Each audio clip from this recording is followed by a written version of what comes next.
Welcome everybody to the Taking You Back podcast. I am your host Headrush. Joined with me today is Will and Mr. Tomahawk Toro, Emily. We are short Sarah today. Sarah, I know you're dealing with some stuff. We hope you feel better and hope everything goes good for you. We love you, Sarah. I'm right, we love you. Next week on some Pandorum if you're on. Sarah did pick our movie pick for next week, so we'll try to get that one out on time, but we really don't want to record that one without Sarah.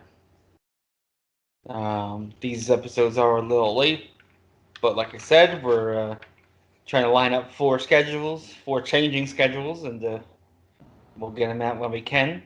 Heads up, the next Midnight the Podcast of Evil is going to be a little late. That was on purpose, though, because I feel like it's episode 10. It's also Nightmare on Elm Street, which we already covered, and it's going to be a big one. I would like to put some real time and some effort into that one. It's probably going to be one of our longer, if not longest, episodes. So that one is coming up, but we're going to wait until we have enough time to do it right, and until we have the gang all here.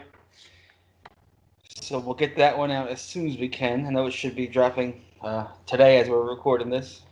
But we'll get it out, and we'll make sure it's a good one. So stick tuned for that one. All right. So today we have episode 7, Taking You Back podcast, and we're here to talk about Pandorum. But before we get into that, let's talk about some social media. We are on Twitter, Instagram, and Facebook at Midnight Evil Pod. It's POD. You can find us on anchor.fm/Midnight Evil Podcast. You can find us on TuneIn, Stitcher, Google, Spotify, YouTube, Facebook, Pornhub. No, I'm just joking. Pornhub. You can find us all over the place. Bill's OnlyFans, you can find us there. Of course. I gotta have something playing in the background. It's behind the paywall, but Will's got exclusive episodes on his OnlyFans there. Of course. They're all about buttholes and bleaching them and how-to guides. Of course, you gotta have the perfect butthole. Yeah. So we got some news stories today. Got some good ones, we got some bad ones. The best of times, and it was the worst of times, as they say. But speaking of best of times, Will, one of your favorite shows? I mean, heck, the show you built your life around, because John Redcorn is your hero and savior. Oh, God. I mean, remember when you started that Big Mountain Fudge Cake, tribute band? What? Well... Animated sitcom King of the Hill sounds close to a revival. Why? Guys, I don't think I've been more excited about a TV show coming back. Maybe Beavis and Butthead, but King of the Hill definitely tops Beavis and Butthead. Here's the thing. The only thing I'm really excited for to see that is if Bobby is not gay. What about the whole Dale and Boomhauer thing? You ever see the finale? Oh, I don't know if I've seen it. But I know you told me about it, how Dale Boomhauer is like an FBI agent or some shit like that. I forget exactly what it is, FBI or CIA or something, But he had a badge on it. What do you call it? What's the other one? Homeland Security? One of those. He's one of the big ones. But they're at a barbecue or something, and he puts down his wallet and opens it up, and you see the badge. And you're like, damn, Dale was right the whole time they were watching him. No. I don't know. I want to see... I just want to see redemption. Them about being in the law enforcement unless he was watching Dale. That is true. I wonder, yeah, he is kind of crazy, but he didn't seem like the kind of guy who would blow up a supermarket. You know what I'm saying? He didn't seem dangerous. Well, maybe he had information. Yeah, maybe he had information. Maybe he knew about aliens for real. Okay. Maybe it was a cover. Sometimes when people discover big things, they go a little crazy. Okay. Understandably, But it says, according to the writer, Brent Forrester, he was in AMA on Reddit, and he said that they are in hot negotiations to bring this Fox series back, with all the characters aging by up to 15 years. So Bobby would be, mid-20s, early 30s? Cotton's definitely... I wonder if Bill's going to be alive still. I don't know. Wait, what about the, what's her name? The niece. Oh, Luann? Luann. Is she still...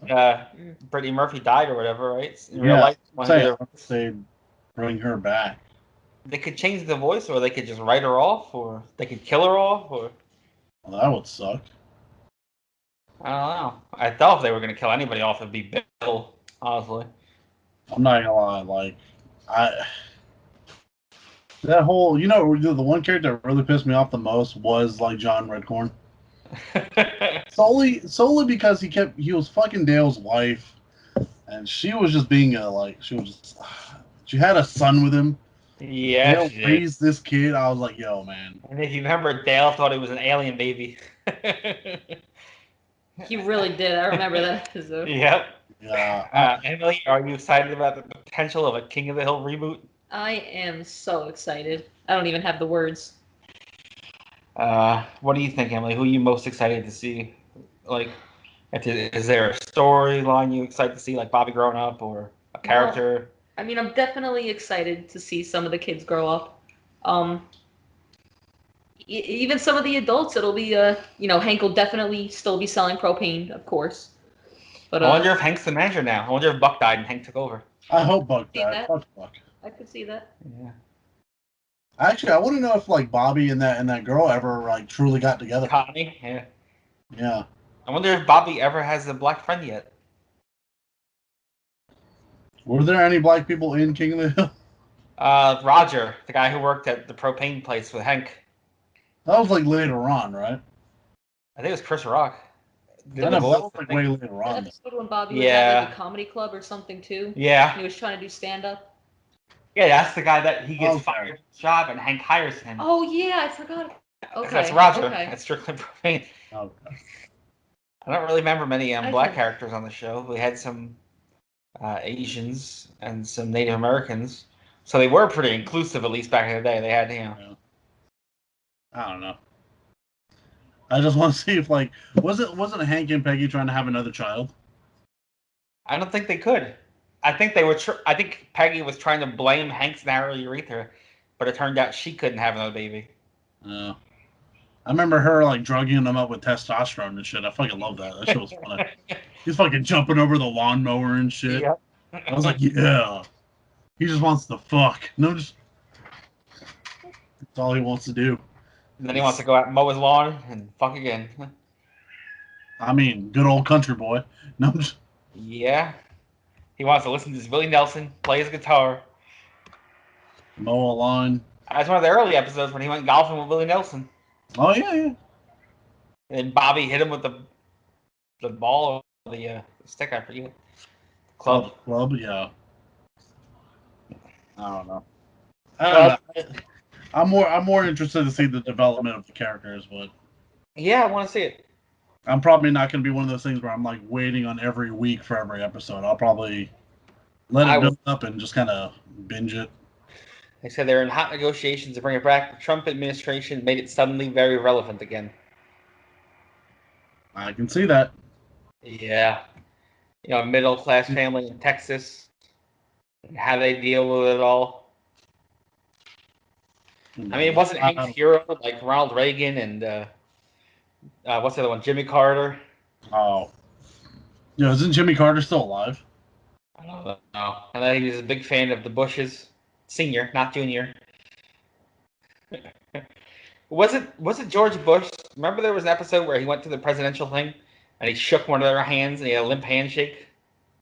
Yeah. So he didn't vote for the guy because of his handshake? I think it was Bush. Yeah, it was Bush, yeah. You didn't want to vote? You ever see this episode? Yeah, I remember. He doesn't want to vote for him because his handshake isn't good? Yeah, his handshake, like... Can you imagine him fist bumping with Obama? Handshake. Oh. I love this show. And Hank started off on Beavis and Butthead. Yeah, I remember that, yeah. He looked a little different. He was a little bit heavier set, no hair. And he had like a fisherman's hat on or some shit. Yeah. And he was always with his mom. Yeah. And Beavis and Butthead were always whacking it in his camper. Yeah, what was up with that? Yeah, they had a house. I don't know why they went to this dude's camper to beat off it. There had to have been a reason for that. There had to have been a reason for that. Neighbor said just to beat off, even though I have my own house. It's another question. Like, how do they support themselves? I don't know. They didn't have jobs. Things where one of their parents owned the house because their parents just left. So how do they eat and shit like They that? had Like, jobs at Burger World. huh? They had jobs at Burger World. Oh, how do they function though? They're just, how do they Uh, pay rent? very That's well. what I'm saying. That's another show I'm very, very excited about the reboot because that one's already been announced for sure. It's coming back to Comedy Central with 2-season renewal and a movie and everything.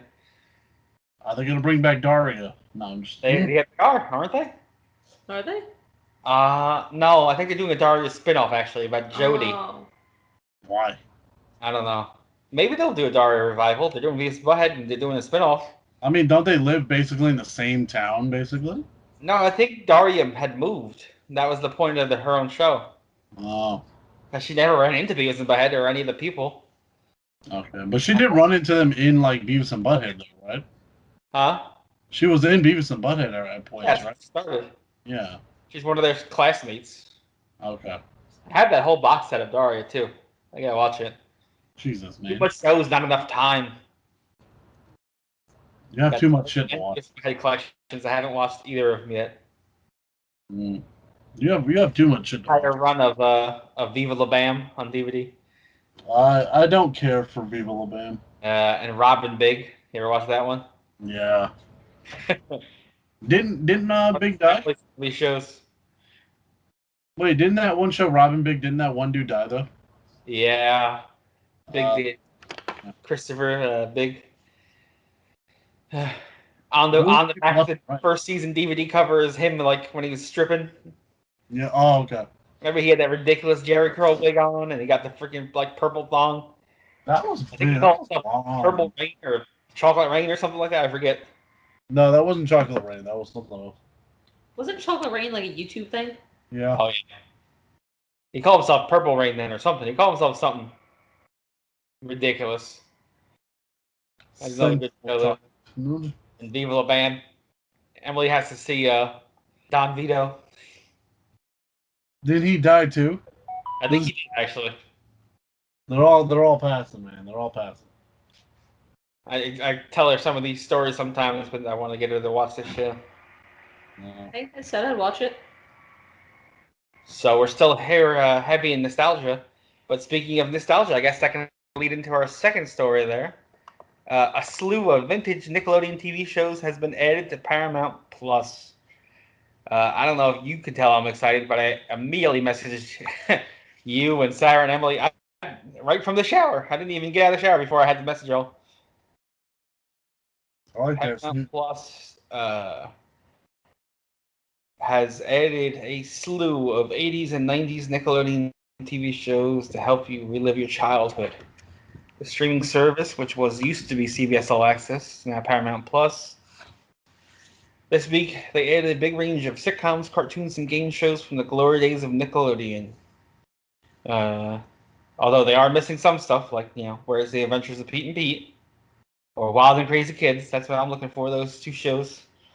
But they added a bunch of shows. We were just looking at it right before we hopped on this. They added Real Monsters. They added all that. Angry Beavers. Are You Afraid of the Dark? Even though it used to annoy me, they added Cat Dog.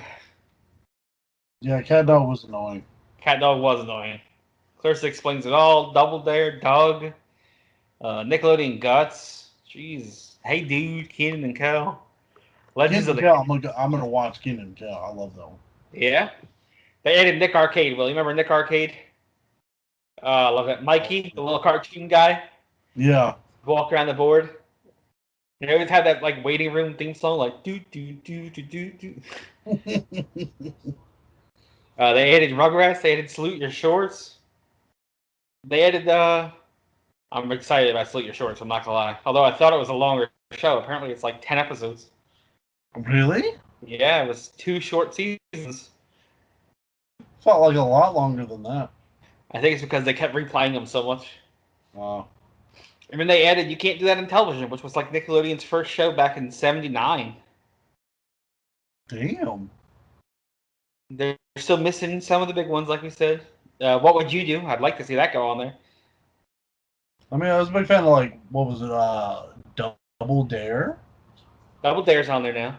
Double Dare, Legends of the Hidden Temple. That got added on there. That was one of my favorite ones. Trying to explain Emily the concept of Legends of the Hidden Temple, how yeah, you have to answer some of these questions and you move closer. But yeah, Legends of the Hidden Temple. I was always rooting for the purple parrots. I wonder why.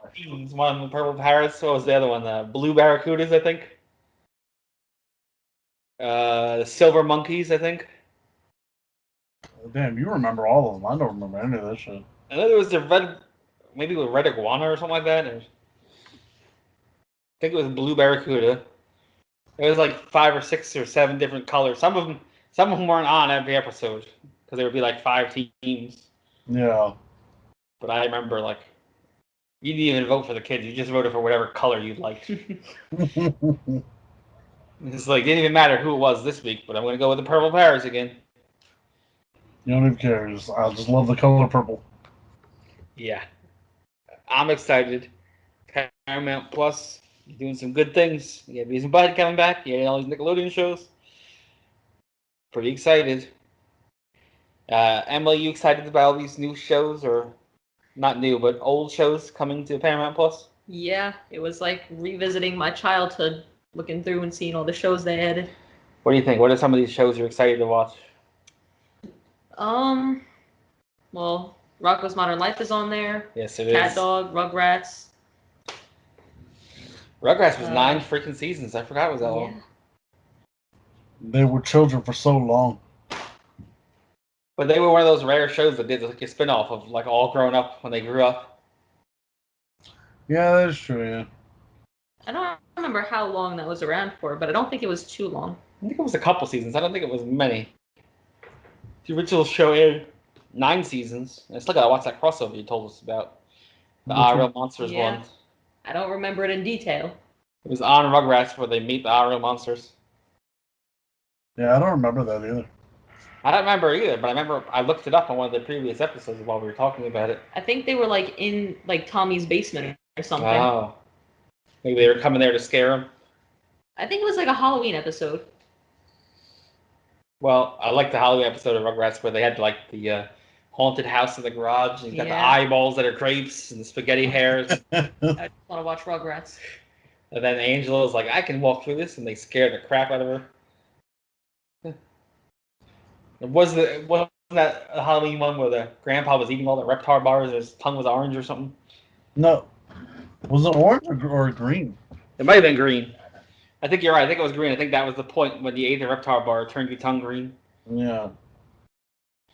But yeah, Paramount Plus, we very much appreciate you. We're still going to do one of these deep dive episodes on Nickelodeon one day when I have the time to write it up. Do some research. I know we said we were going to drop a bonus episode of next week or so, but life happened and circumstances have changed, so we'll get you some stuff when we can. But yeah, Nickelodeon, Paramount Plus, very much looking forward to it. If anybody's listening from Paramount Plus, please add some Wild and Crazy Kids and Pete, yeah. Or, pay us. Yeah, hey, they can pay me in some good TV. There you go. But now we got some more somber news. We're talking about nostalgia and all things new or old, but we got some bad news, and I guess it ties into some nostalgia because George Segal, most recently well known for his role on the Goldbergs, Pops, died at 87 years old from complications from surgery. Yeah, like you watch the Goldbergs, Will? Huh? You ever watch the Goldbergs? Were you a fan? No, not really. I knew who he was, but I mean, I've seen bits and pieces of Goldbergs. I mean, I never watched a lot of TV like that. Yeah, I know you're always more into like movies or anime and stuff. Yeah, sorry. But man, every time me and Emily would watch the show, because he's getting old. He was getting older, 87. And even on the show, they were slowing him down. They were doing episodes about how he's getting old and he has to slow down. Yeah. Almost like they knew. And every time me and Emily were watching the show, I'd be like, man, I need Pops to live forever. He can't die. Damn. And then, sure enough. I mean, it sucks. I mean, I know today we lost Jessica Walter today. I saw that. Yeah, we lost two today. I was like, God damn it, we're just losing everybody. Yeah, they come in threes, they say, right? Unfortunately. Well, we lost more than three already, I think so. Well, they said George Segal's acting credits span decades. He began all the way back in the 1960s. Mm-hmm. He's been acting for over 60 years, man. Yeah. Uh, he's won a couple of Golden Globes. He's an Oscar nominee. He's had hit TV shows. I think he was on what Just Shoot Me, was it? I think so, yeah. I might be Uh, wrong about that. yeah, they had like a lot of floods coming in from the cast and crew about how much of just a nice guy he was. And he said he was just like on the set, he was just everybody's friend. He was just hanging around and tell old stories and joke around and laugh, and he was like the life of the cast. And Mm-hmm. even at 87 years old, he was still bringing people joy and still working. He didn't even look 87, honestly. No, He you're looked like right. he was in his 60s, man. You still look young for his age, so. Yeah, he took great care of himself, I guess.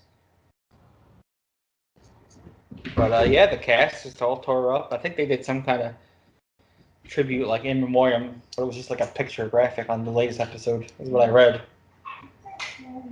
I know his last episode will air in April, the last one he filmed before he passed away. So how do you think they're gonna write him off? They're just gonna have him like die on like This off is what me screen. and Emily talked about. What are they going to do with the character? Because they already filmed, like, they finished whatever episode that was. So they can air that episode in full without having to address anything. But where do you go now? They have to address it on the show. Do they have to, like, sit Adam down? Because Adam and him were best friends on the show, even still to this, like, current Yeah. season. So I mean, they can write them. They can like do it off screen and stuff like that. I hope they don't. Well, they have to do it all screen. But I hope they at least have, like, a sit down or something where they. Well, I mean, like Or something. yeah, no, you're right. You're right. Here's my thing on Emily is, are they just going to keep doing the show and not address it? Are they going to cancel They the have show? to address it. They have to. Yeah, I Unless hope they end do. I hope season they do. Unless they after just that end the episode. show altogether? I don't know. No, I don't think they Just cancel. stay off. That was the last episode. Yeah, Pops to Adam's relationship was one of the big storylines, like from episode 1. Yeah.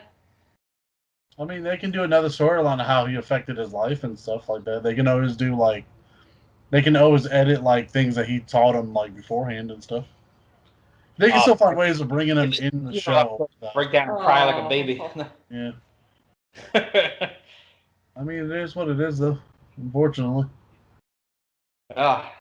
It's such a good, good relationship between the two. He taught him about girls and cars and school, and when his family was wrong, he had no problem calling them out and telling them they were wrong, even if they didn't want to hear it.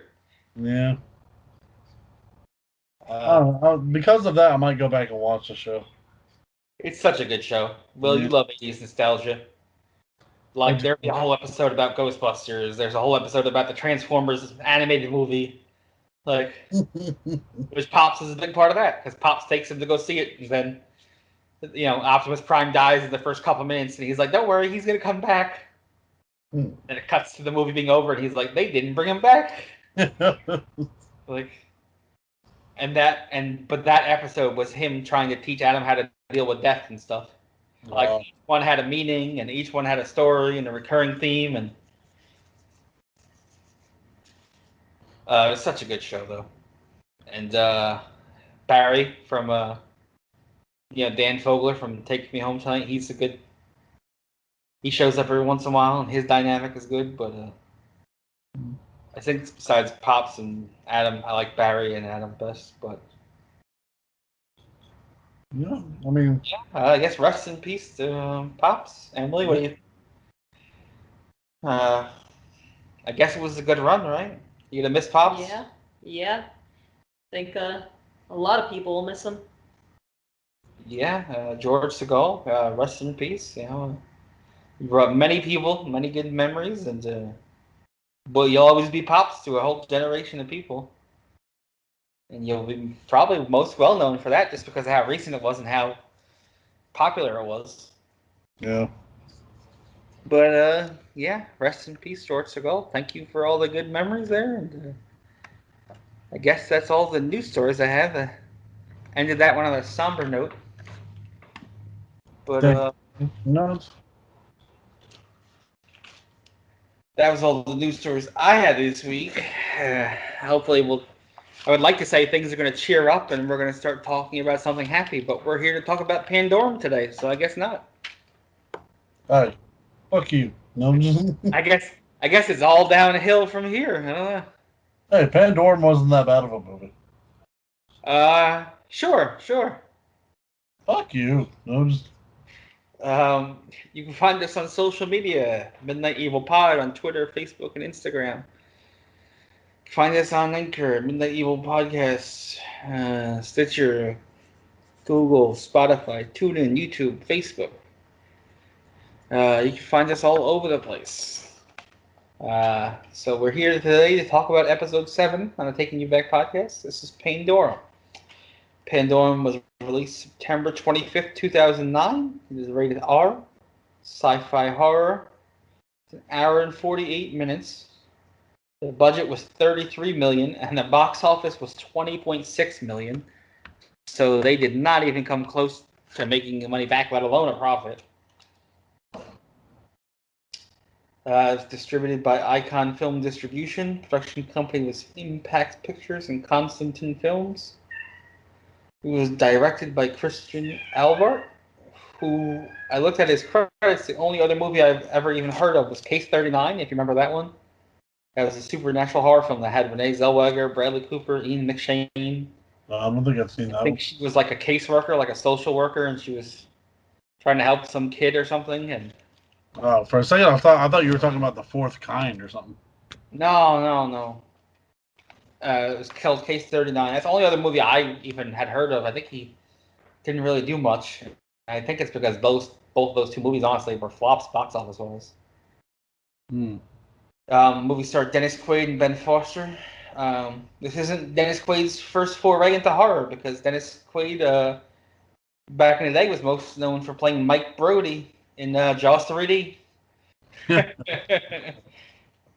classic Jaws sequel. Ben Foster has also been in quite a few movies. He was in most notably the Laramie Project back in the day, the 2004 version of The Punisher. He was in 6 Feet Under. He was in Bang Bang You're Dead, which was a great movie. If you haven't I recommend it highly if you haven't seen it. It's about like a school shooting movie in the early 2000s, though, so before it became commonplace. He also recently played Lance Armstrong in The Program. Did he? Yeah, so he's been in he's a good actor. I like him.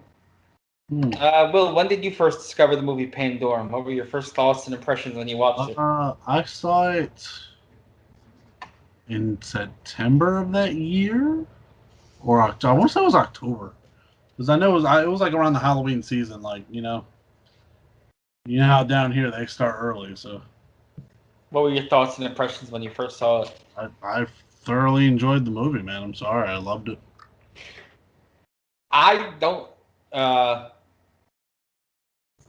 I didn't remember everything about it, but I remember enjoying it a lot more the first time I watched it than I did this time. Well, we also didn't watch it in one shot. Yeah, that could have That's probably not why. helped. We watched it in like 3 different sittings, honestly, because we just, work and stuff and schedules. Hey. So we would watch like 45 minutes, then have to stop it. And then like 2 days later, watch another 45 minutes. So that probably didn't help. No, it doesn't sound like it did. But, Emily, what were your thoughts? When did you first see Pandorum? Was this the first time you had seen it? This was the first time I saw it. I thought there were certain points in the movie that were a little bit slow. But overall, I thought the storyline was not bad. Certain things reminded me of a different movie, but I think it was still good. Which movie was that? The Descent. Oh, yes. The Creatures. The Creatures reminded me a little bit of The Descent. And the whole setting of You're Trapped. Yeah, I remember you pointed that good. out a couple times while we were watching it even. Which, if you guys haven't seen The Descent, I highly recommend both Descent movies. I like the first one better than the second one. Oh, the first one was better, but the second one definitely wasn't a bad movie by any stretch, which Oh is yeah, yeah, definitely. hard Was. for a rare horror sequel that wasn't bad. That's a good question. Can you think of any sequels to a movie that you like better than the original, whether Mhm. horror or any other category? Will, what do you think? A sequel to a movie that was better than the original? Like, when you say original, or do you mean like the first movie? Like to me, everybody says Rocky 4 was the best Rocky, where he Okay. goes to Russia. Now, to me, my favorite Rocky was Rocky 2. I liked Rocky 2 better than I liked the first Rocky. I mean, I know there's a lot of people that don't like the Phantom Menace when it comes to Star Wars Episode 1. Oh God, how did we get to talking about Star Wars? Because, I mean, that's the first thing I kind of thought of. But, I mean, man, I remember. A lot of people like Dream Warriors, Nightmare on Elm Street 3 better than they like the first one. Like, part of me wanted to say, like, Jurassic Park 2 was better than the first one, but it wasn't. No, that was the Lost World, or was that Yeah, right? that's a lot for That's the one in the city. Yeah. Emily, is there any movies that you can think of where you like the sequel better than you like the original?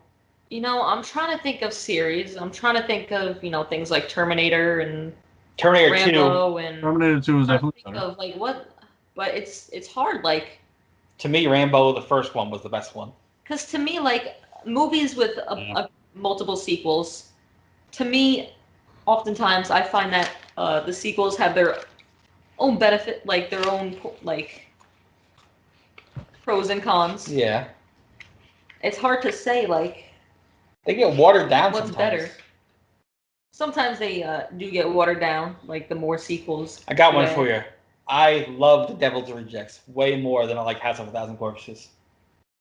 Okay. Okay. Well, Devil's Rejects is House one of of a my favorite Thousand movies of all time. Corpses was, and I know a lot of Rob Zombie movies are gritty, but for me it was a little too much.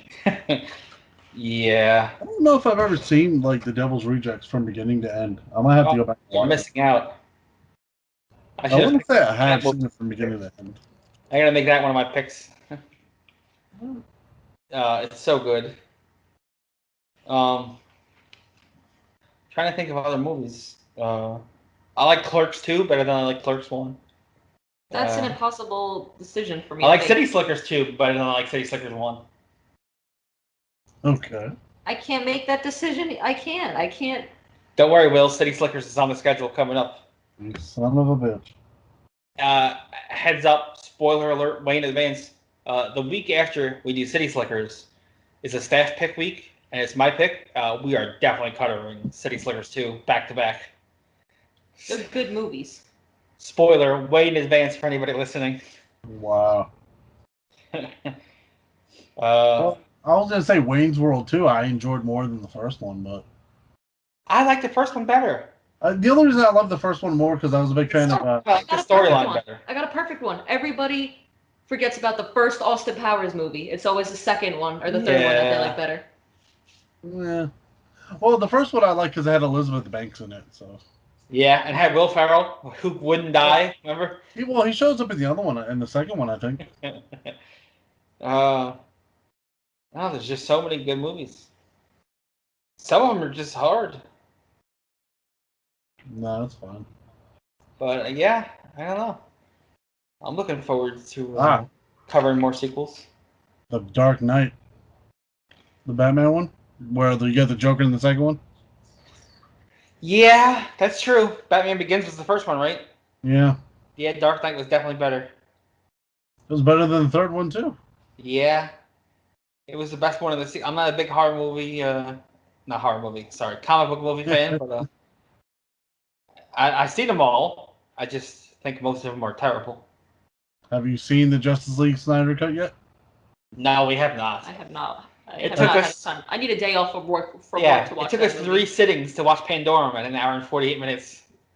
Well, have you seen the first Justice League movie? Yes. Not a fan. Big fucking difference. Big fucking difference. You watched the new one?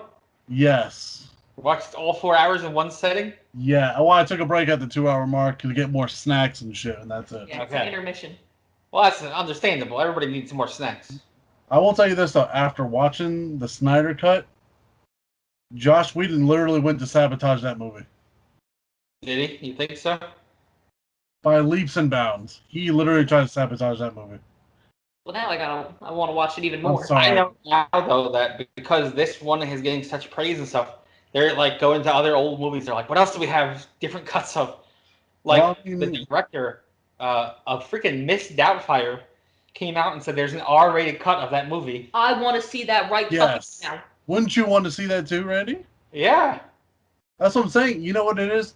You get a lot of these studios putting their fingers in the pot and shit like that. You're just like, just Yeah, let think me. Just like the American Beauty alternate ending. Yeah, where they go to the trial and all that. We'll never see Yeah. that, I don't think.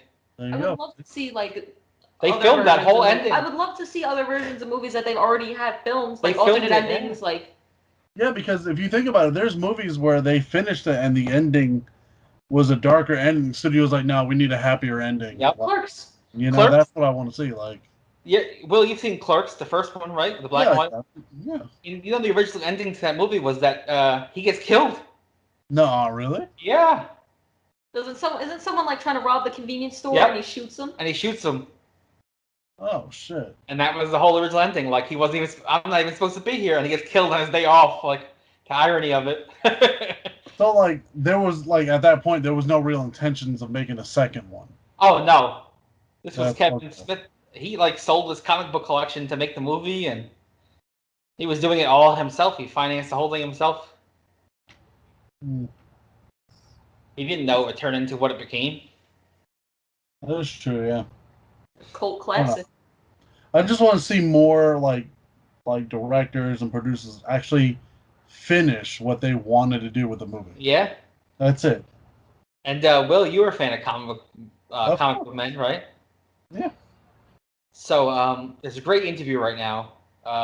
If you go to, it's a 3-part interview. The first part is on Kevin Smith's Modcast. Mhm. It's his podcast, and he sits down and talks with Walt and Brian from Comic Book Men, Walt Flanagan and Brian Johnson, Yeah. and Brian Quinn from Impractical Jokers. So the four of them sit down and they talk about how they all met and the genesis of their friendships and stuff. Mhm. And they talk about Comic Book Men. And Kevin Smith said he got a call from his friend saying that somebody from AMC wants to just sit around and talk and pitch ideas. And he's like, I don't want to do that, man. And then he's like, well, the guy's a stoner. And he's like, all right, well, if I'm going to sit around and smoke weed anyway, I might as well smoke it with him. I'd probably pay to watch that. Yeah, and they were just sitting around, and the guy's like, they're smoking, and the guy's like, man, AMC really needs something for to air after Walking Dead's over. And Kevin Smith just smoking, sat there and said, you ever see that show Pawn Stars? He's like, what if we do that in a comic book shop? And then the guy loved it, and he took it to AMC, and he's like, yeah, AMC freaking loves it. He's like, now we just got to find a comic book shop. And they're sitting around smoking, and Kevin Smith goes, hey, man, did you know I own a comic book shop? Oh god. Literally. So basically, he got himself a show. Literally, just like that. And That's then kinda they bad. sat down with Walt and Brian, and they met them, AMC, and they said, this is the show. It's not about the comic book shop. It's not about being Kevin Smith's shop. It's about these two and their chemistry. I remember back in the day we wanted to go there too. Yeah. We wanted It's to still go there. It's still on the same street. They just moved it like 10 buildings down the road. Oh really? Yeah, recently, in the last couple of months. What city is it in? Red Bank, Jersey. I don't want to go to Jersey, but Yeah, that's why I haven't been there yet. Honestly. I'll make an exception for them. I told Emily just the other day if we ever go back to New York, we have to go to Jersey.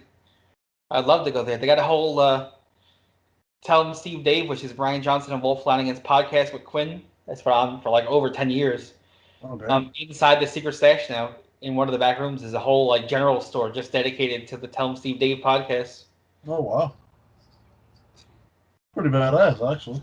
But yeah, any given day you can walk in there. You can see, Ming or Mike Zapkic or Sunday Jeff or all these people you see all on the show. So that's pretty cool. I know Walt Flanagan actually retired after being the manager for like 20 years of the shop, though. Did he really? Yeah, recently. Because he always talks about now how he just sits around because he has nothing to do. He doesn't know what to do with himself. Oh damn. That's gotta suck, man. Yeah. Hey, we got off topic again. There we go again. Sorry. We started talking about sequels, and now we're talking about comic book men, and It all ties together. it all ties together. It all ties together. But don't worry, hey, Clerks is on the schedule too. So, There we go. Clerks and Clerks 2. I think Mallrats is on the schedule down the road too. So. Oh god, I haven't seen those movies in so long, dude. Michael Rooker, remember him eating the butt pretzels? Yeah,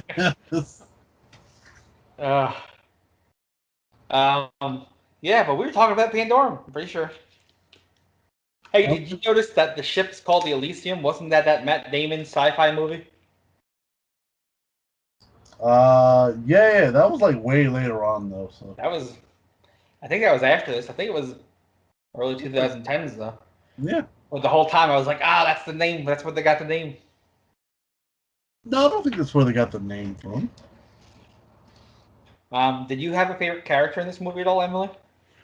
I guess probably Bauer. Bauer? Yeah. I think he had a lot of internal struggles there. I think the movie was trying to make it seem like he was gonna go crazy. He was the one that was crazy. I thought, honestly, I had not seen this movie since probably 2009, and I thought for some reason Bauer and Peyton had switched. Oh. And that was the twist, because I forgot. I knew there was a twist, but I forgot that it was that Peyton, right, that's his name, was seeing somebody else, and it was actually just himself when he first got on the ship. Yeah, he was struggling with himself. What about Bauer made him your favorite? I don't know. I feel like we didn't get to see like a lot like with the other characters that they introduced. That's true. I feel like he's definitely the hero of the movie, and they spent the most time on Bauer. Yeah. I think he's a great actor too, honestly. Ben Foster. Oh yeah. I don't think he gets enough credit these days. Will, what do you think? Did you have a favorite character? Because I'm going to double down and say mine was Bauer too. I mean, Dennis Quaid was like, he made that movie for me. And I think Dennis Quaid might be my ambition to who I want to be in life, because he got paid handsomely to sit in that fucking chair for an hour and a half of an hour and 45-minute movie. He did not sit in the chair the entire time. He was in that chair most of the movie. For at least half of the movie. Well, I mean, it was... Except for when he first got out of the pod and, like, the very end, he was in that, like, control room in that motherfucking chair. I mean, just the sole fact that he was, like, the main villain of that movie is just... It literally looked like they could have built that set in his garage, because he was on one set the whole time. Yeah. But, I mean, it was... I don't know, just the fact that, like, he was awake when they got that message that the Earth was destroyed and shit like that, and it drove him insane. Yeah, he's been around a long time. Yeah. I think my favorite kill or death scene, honestly, was fucking Norman Reedus getting killed. He got gutted. I'm finally glad to see Daryl die. Took too long. Jesus. If you're a fan of Norman Reedus and you want to watch him in an early movie, don't blink. He ain't here long. Don't go up to go to the bathroom. Don't get up to get a snack. You see him on screen, don't look away, because he ain't going to be around long. Spoiler alert. Emily, did you have like a favorite death or a kill scene? Or? Well, I guess probably my favorite death would be Peyton/Gallo, because at the end he just kind of lets the water wash over him and just sits there in that chair. Yeah, he does. He was the captain going down with the ship. He's like, let me sit in this chair and put my hands over my head, so maybe that'll protect me from the waves. I mean, yeah, I just really enjoyed the movie. Did you have a favorite death or kill scene, Bill? I can't remember the dude's name, but he was the one that couldn't speak English. Okay. Remember how he fought that one hunter? He fought it like hand to hand and shit like that. Yeah. He ends up killing it, and then he gets his throat slit by the child one. Yes. That was so. God. I was so mad. She was so mad when we saw that. Yeah, I was pissed off. Like, it's a little kid. He's gonna save it. Oh my God, he got his throat slit. Yeah, that shit really got me, man. I was like, motherfucker. I thought he was gonna survive. Out of all of them, I wanted him to survive. But I could see that actor though. I would like to see that actor in a live G.I. Joe playing Zartan. I can see that. Well, I mean, hey, wait. We got Billy Zane playing like Zartan at some point. Billy Zane has made one good movie ever, and that's from the Demon Knight, where he played the demon guy, and he was just hilarious. He was pretty funny in that one. I'll give him that. We gotta watch. That was his best role ever. Come on. Wait, didn't that tie into Bordello of Blood? It was supposed to. Supposed to? Okay. I remember you talking about that. It was supposed to be a trilogy. From Dusk Till Dawn was supposed to be the first one. Oh, okay. That would have been crazy. Really? I don't know, man.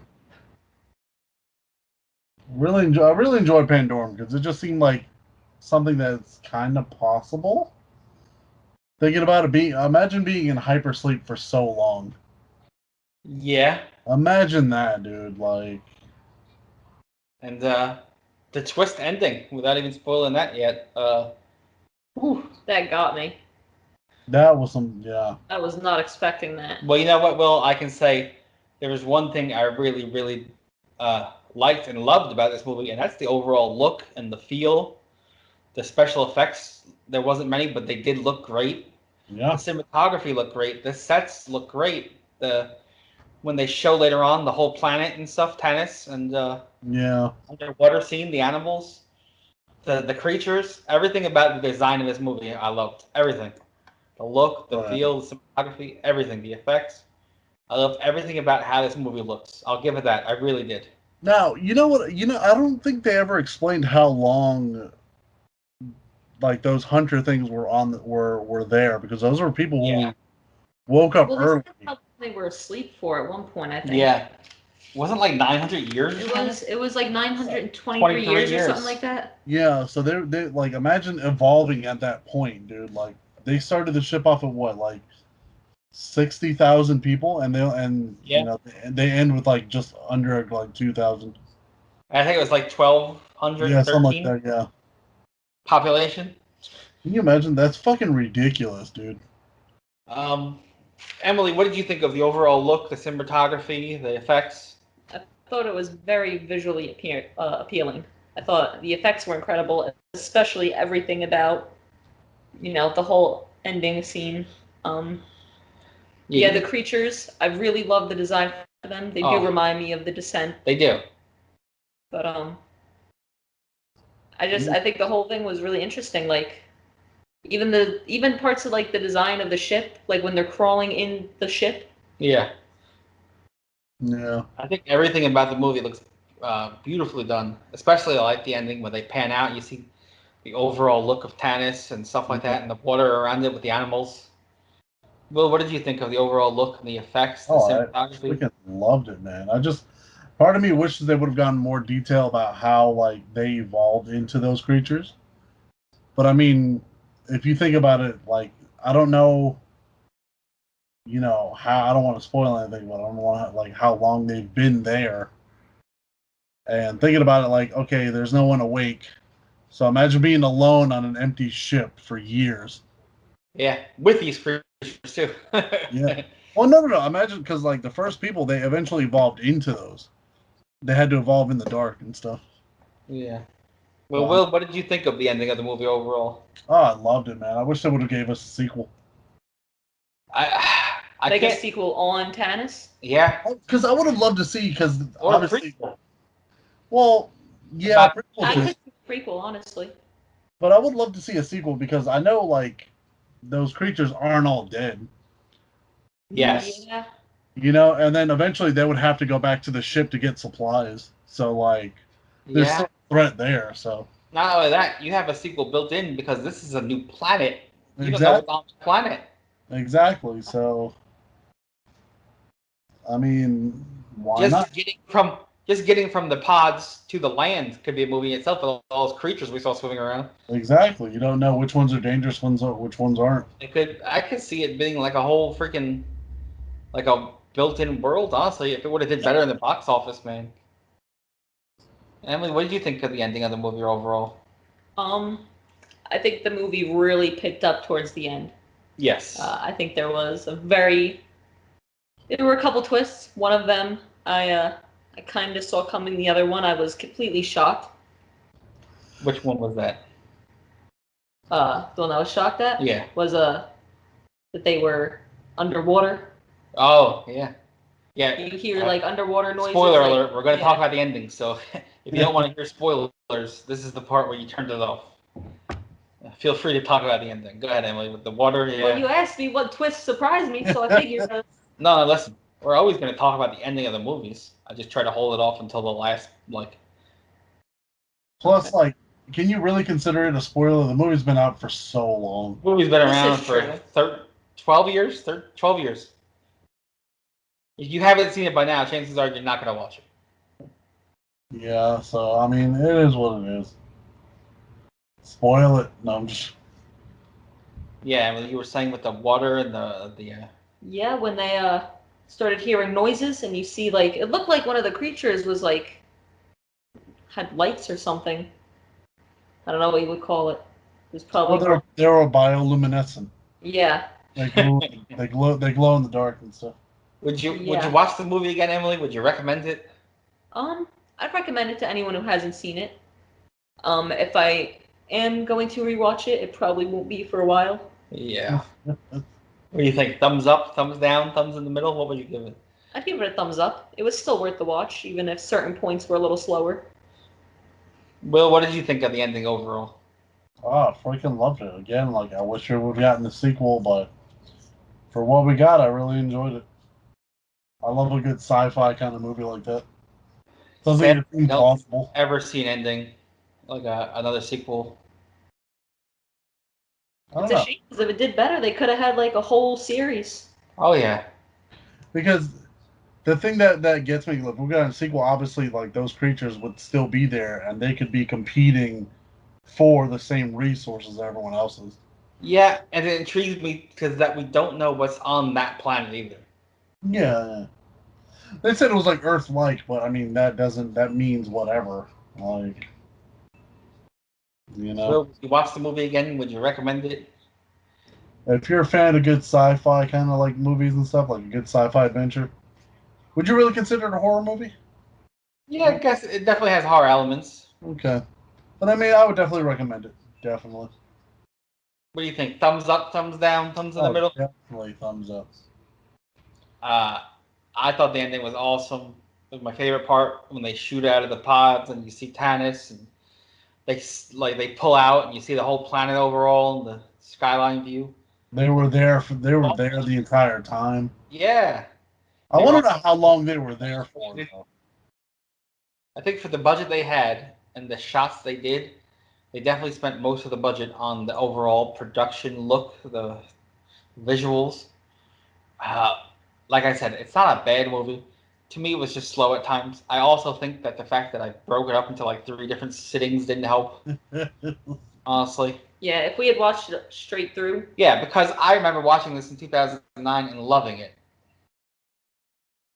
I don't think you guys were going to like it, honestly. No, I remember loving this movie when it came out. I remember I had it at one point on DVD or Blu-ray or something, and I'm a big fan of Ben Foster. I think he's a great actor. And visually, it's a stunningly awesome looking movie. I'm going to give it a thumbs in the middle for me.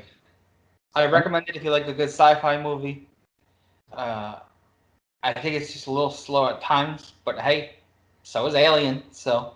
I'm kind of glad that like when they showed those creatures, they weren't aliens. They were just evolved humans. It was actually Emily pointed out that I noticed they highly remind me of The Descent. Yeah. And the Descent come out before Pandorum. Yeah, because remember those creatures they lived in darkness, so they didn't. Yeah, like these ones. Yeah, so. Maybe they were inspired by it or something, or maybe they just ripped it off. Who knows? Maybe. I give it a thumbs in the middle. That's like I said, because I broke it up into 3 different sittings. I love the first movie. I loved it when I first watched it. It's funny how you keep like comparing it to like The Descent. There was a lot of scenes that they did copy. Yeah. That scene where she's sitting in the pool of like filth. Yep. They did it in Pandorum too. He's trying to crawl over the bodies in the pit. Yeah. Wait, which one came out first, Pandorum or Descent? The Descent came out first? Absolutely. I don't know if Descent 2 came out before Pandorum, but the first Descent 100% came out before Pandorum. Hold on. The first Descent was 2005 or 2006. This was 2009. Oh. I mean, I remember going to see Descent in theaters and stuff. Oh, yeah. I love those movies. I highly recommend those if anybody's listening and wants to watch a good movie. If you want to see what Pandorum could have been, go watch The Descent. I will tell you this. I took, I think I went with Eddie to go see that movie, and he had, like, claustrophobia, and he freaked the fuck out. Oh, yeah. He freaked out, like, started hyperventilating at one of the scenes, like, you know where they're trying to get through that narrow tunnel? Yeah. Get stuck, start freaking the fuck out, dude. Yeah. I thought the opening shots of outer space looked pretty good. You know, sometimes that can look pretty cheesy. Yeah. You know, if you've ever seen Jason X, but there's an example of how bad outer space can look, and this is an example of that's one thing Pandorum did is they made every scene look beautifully. I thought it was gross when they peeled off the layer of skin when they came out of the things. It was like a sunburn. Yeah. No, that's just I don't know what that was, but I don't know. I don't know. And with all the technology in the future, the one thing we wasted on is a laser that can shave your beard. Hey, that's not a waste. It's not a waste. That's a waste. No, it's not. Waste? We are supposed to get better as a society, and Yeah. Got better. So we have to put ourselves on rusty ass razor blades instead of nice laser shavers. No, you shouldn't shave at all. You should be men. Men have beards. What about women? Well, women could use it, but he was shaving his face as a man. Oh, okay. So your issue is just men who don't do real shaving. No, my issue is men who shave. Period. Anyway, shave. We live in a higher level of society. We need to be well groomed. No, just take that back. Hey, yeah, you need to be well groomed in space. I highly recommend shaving your head at any point. Go ahead. I don't like long hair, but if you're gonna have long hair, it should be on your fucking face. Real men have beards. I'm sorry. Genetically speaking, I was born that way. God damn it! I'm looking at your beard and goatee right now, and your mustache. Look, if I can go somewhere and they're like, hey, if they were like, hey, we can take your long hair and give you a beard, I'd be like, all right, we'll do it. Well, that isn't possible right now, Randy. Well, you look throw like Rogaine on my face. On Holmes. Okay, I can't just rub like bacon grease and beer on my face and just beard. Okay, it doesn't work that way. That's how real men grow beards, Will. Apparently. I shaved my face with a Ford F-150. Like, no, just. I thought it was gross. They were eating the grasshoppers, but I get it. It's protein. I mean, if they didn't have any other food. Hey, the one guy was about to eat them. Yeah. Until they were like, we can maybe save this ship. And he was like, oh, really? Oh, okay. And he lets him down. Fuck that little dude. Not only did the creatures rip off the Descent, they fucking ripped off the Legion of Doom. Because I don't know if you noticed the shoulder pads with the spikes on them. Okay, I don't think that was a ripoff. But I'm looking at them the whole time. I'm like, oh, here comes the Road Warriors. I mean, did they have the theme music playing? Well, they would have got that pop if they did. Okay. Hold on. Fuck you, mosquito. Got you, biatch. Okay. Sorry. One of my notes is this is Dennis Quaid's easiest movie role. He never leaves that fucking chair. Are you just saying that because you're jealous of that chair? No. I mean, I'm just jealous that he got paid to do that. I wonder if he got to take the chair home. I want the chair too. That's why I couldn't be famous. I'm like, I want that prop. I want that one. I want that one too. Yeah. I want the outfits I wore in this movie. That one. I want the clothes. Didn't Ryan Reynolds get in trouble for taking the Deadpool suit? Probably. Did he really take it? I mean, he is Deadpool, so what are they going to do? That's awesome. Yeah, what do you do? Fire me? He said, fire me. I'm already fired. Again, I couldn't be famous. Why is it when they're trying to be quiet, everybody on the ship is always screaming and yelling in the hallways that echo? Like, I don't know. Just a natural thing people do. Is that one of those horror movie tropes? You know, everybody's screaming and yelling when they're supposed to be quiet? Yes. Everyone be quiet. Every horror movie ever. Yeah. Or they're hiding and they make a loud sound and they give their position away. where they run upstairs instead of out the front door. It's in every movie ever. It's like that commercial. Let's go hide in the barn behind all these chainsaws. Makes perfect sense. Makes perfect sense. If you want I remember to that watch a commercial. horror movie that pokes fun at that, watch Scream. But not only Scream, watch Behind the Mask: The Rise of Leslie Vernon. Oh, That was a good movie, though. that's on my top 10 list. I love that movie. He talks about the final girl and how she has to be a virgin. And He's like telling this crew that he's You ever like see a that movie? serial killer or something, and they want to follow him around because they want to see if it's bullshit or not. it's like a documentary film. Yeah. Students, and he tells them he's a serial killer, and he's getting ready to go on like a hunt again. And so they're gonna follow him around because they think he's lying. They think he's bullshitting. Well, So like he'll show them him stalking this girl and how he sets up his house so that when all these kids come to party, he's got it all set up with booby traps so he can kill them at all. And Yeah, he like takes them through his whole process. the whole process. They meet his mentor, the guy who trained them how to be a serial killer. You meet his, I forget what he called him, but like his arch nemesis is Robert Englund. He's a professor that's been hunting him down. It's such a good movie. They have like the final thing at the barn where he's trying to kill all these people, and they twist it around, and there's the whole. They make fun of the last girl. They make fun of let's go to this dangerous looking barn. Like, such a good movie. Anybody who wants to watch a great horror movie that makes fun of horror but does it in a way that is informative, watch Behind the Mask: The Rise of Leslie Vernon. It's so good. okay. I thought the lightning effects looked good when the reactor core. I thought the sets were big in scope and they looked fantastic. The baby monster, that looked pretty cool too. The ship looked big and awesome. The planet looks incredible. I loved everything about the visual effects of this movie. Everything. That's another thing that got me. The ship landed itself, right? It didn't crash, right? Yeah. Huh. Well, I think they were going to that planet. Well, yeah, they're originally going to the planet. That was the whole point, but still, like, I think the mission was like, I think it was supposed to take like 120 something years. Yeah. And 923 years was the whole. Yeah. Damn, that's a shit long time to evolve and shit. Yeah. And that's the thing that I find crazy. They could get to the planet, they can get on shore, and then like they could just be animals or monsters and just kill them. We don't know what happened now because it ended. Because remember, they're the first people to ever go and live on this planet, so they don't know what's there. Yeah, that would have been the end of humanity, but I would have loved to see if there were people on that planet too. Yeah. Can you imagine that being so freaked out? Like, hey man, what the fuck is that thing falling in the That's ocean? what I'm saying. They could have done so much with this like universe of Pandorum. I'd like to see a remake in like 10 or 20 years, and if it does good, I'd like to see them spin off. They can make a whole movie or show about Tanis, and you can make a whole nother one about how the creatures were made. Like, there's so many stories that they could still tell. Now, let me ask you something.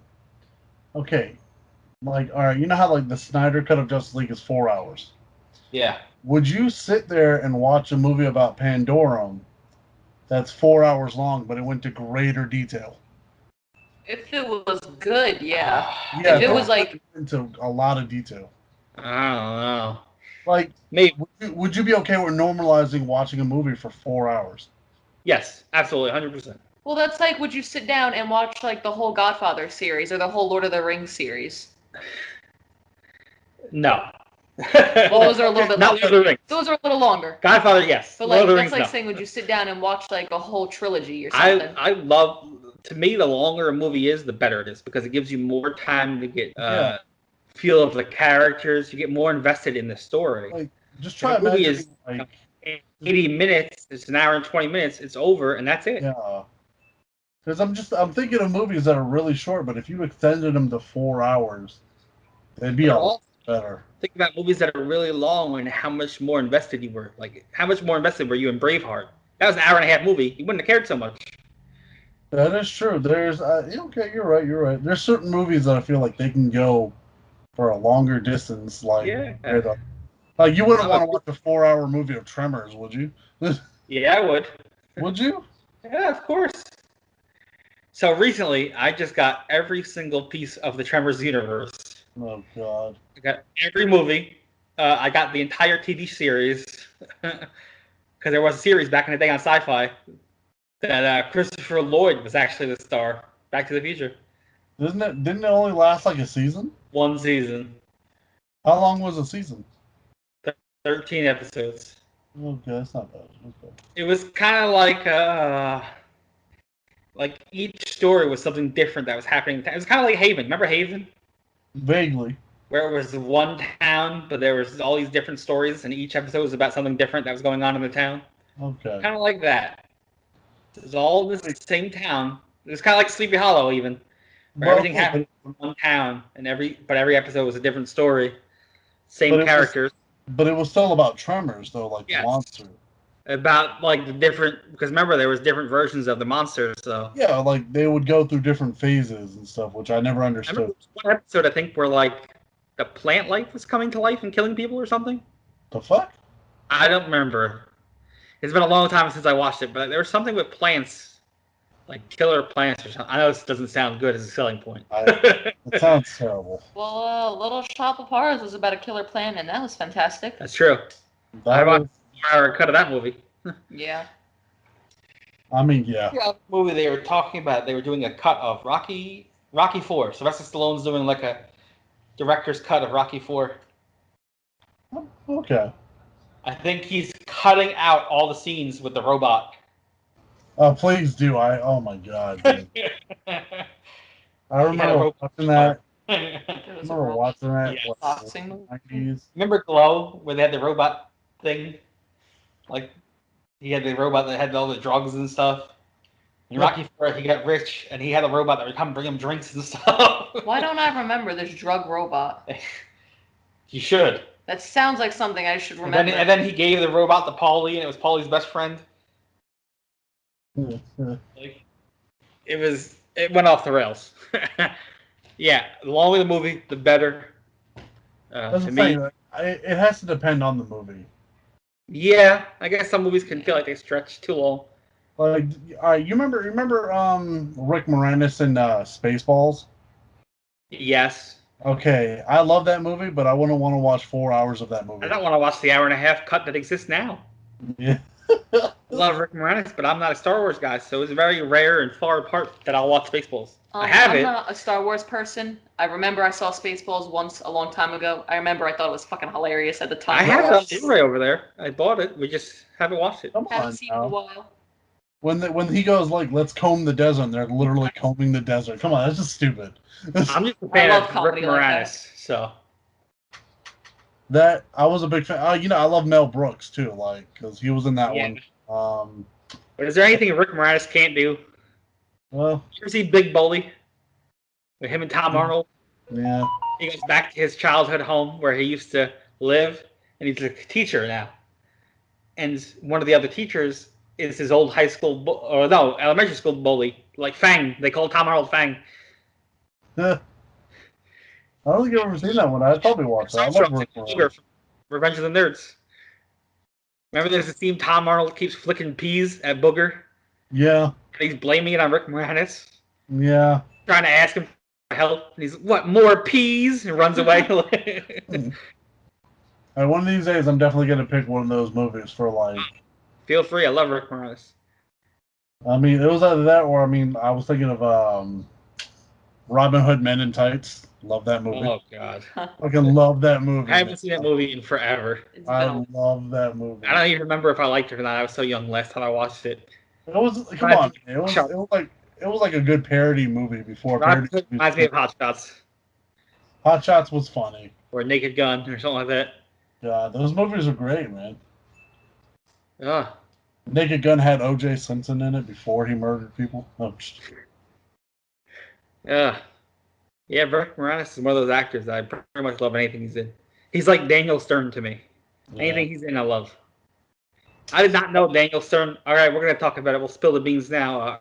Next week's episode, since we're done talking about Pandorum, unless you guys have anything else, next week's episode is going to be about Little Monsters, and that's going to be a controversial episode because I watched this movie recently as an adult for the first time, and holy shit. Yeah, I had never seen this movie before, and damn. we'll talk more about that next week. Yeah, Do you guys have anything else about Pandorum before we jump off Pandorum? no, I mean, you kind of threw me off with the whole, like, little monsters thing, because you're kind of right. So You're next right. week's pick is a staff pick. Next week, on the Taking You Back podcast, episode 8 is going to be all about Little Monsters. If you haven't watched this movie, I highly recommend you, even if you haven't seen it in a while, I highly recommend you watch it now as an adult before we cover this episode next week. When he means watch it, really, pick Little Monsters. really sit there and watch the movie. Like, yeah. Really listen to what they say. Listen to what they say. And then I want you to go and just hop on Google and type, look up Little Monsters meaning or the background or the real stories. And we're going to talk about some of that next week. And whew, we're in for Jeffrey Epstein in that movie? No, I'm just joking. Stop. No, You're in for a doozy. I started mentioning it, though, because I love Daniel Stern and everything he's in. I didn't know he was in this movie. Yeah, I didn't realize that. I think he's overall one of my favorite actors because he's done so much. Even recently, he's in that TV show Manhattan a couple of years ago on WGN. Between that and City Slickers 1 and 2 and wait, can I say this about Little Monsters without giving too much of the movie away? When Fred Savage when he eats that peanut butter and onion sandwich, I want to slap the shit out of him. That was the most disgusting thing I've ever seen in my life. Like, I've never wanted to hit somebody so damn hard. I thought it was a great, so you got Fred Savage from the Wonder Years, and you got Daniel Stern plays his dad in this movie. Daniel Stern was the narrator. He was the voice of the Wonder Years. Oh, he was? He was the voice. Oh. That's him. He's the one that narrates the entire show, Daniel Stern. Emily, you were going to say something? I'm sorry. I don't know. I cut Emily off, and I threw her off. My bad, y'all. How dare you? But yeah, Daniel Stern. You ever see Bushwhacked with him? Where he's like the escaped convict and he's trying to hide in the woods, and he gets somehow like a Scout troop leader. Yeah, I remember. So they just give him a group of kids and they send him off in the woods. They don't check his credentials or anything. They're just like, you must be him. Here you go, and they just send off this wanted criminal in the woods with these kids. Oh no. And then Celtic Pride, you ever see that? Yeah. Where him and, what's the guy's name? Dan Aykroyd. Him and Dan Aykroyd kidnapped Damon Wayans. I mean, I love Dan Aykroyd, so like, I will say that his vodka. The Celtics, and they're going against the Utah Jazz. And Damon Wayans is the top player on the Utah Jazz. So they decide to kidnap him so he can't play in the finals, so the Celtics will have a chance of winning the championships. This sounds like a horrible plan. It's such an entertaining movie. He was in Chud, one of his first movies. Cannibalistic Human Underground Dwellers. Which, if you haven't seen that, I recommend the first one. Don't watch the sequel. But yeah, next week we're talking about Little Monsters. You got Ben Savage from freaking Boy Meets World, Corey. You got Fred Savage. You got Howie Mandel. Fuck Howie Mandel. Daniel Stern. And then you got Things Nightmares Are Made Of. We'll get into that next week. I'm over next, we're gonna wait a little bit. We're gonna try to get it on time, but it was Sarah's pick. We're definitely gonna make sure Sarah's there.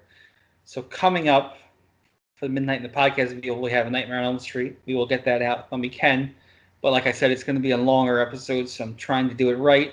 I'm going to have a lot of notes and points, and I want to do that one right. It's our big episode 10, and it's one of the flagship movies. When we cover stuff like a Nightmare on Elm Street or Halloween or Friday the 13th or Texas Chainsaw, those episodes might be a little late, but that's because we're going to put a little bit more effort into them, especially me. As the host here, I'm going to make sure to put more effort in there. So we got Nightmare on Elm Street coming up, and then we got next week for the Taking You Back podcast. We have Little Monsters. I highly recommend watching it, reading about it, look it up, watch it as an adult though. And if you have any questions, comments, or anything about Little Monsters, feel free to leave them for us on Facebook or on Twitter or whatever, and we'll talk about it here on the podcast next week. Emily, thank you for joining me. Glad Will, to be here. well, we're glad to have you guys both. And Sarah, we'll look forward to having you back next week on the Taking You Back podcast as we talk about Little Monsters. Thank you, guys.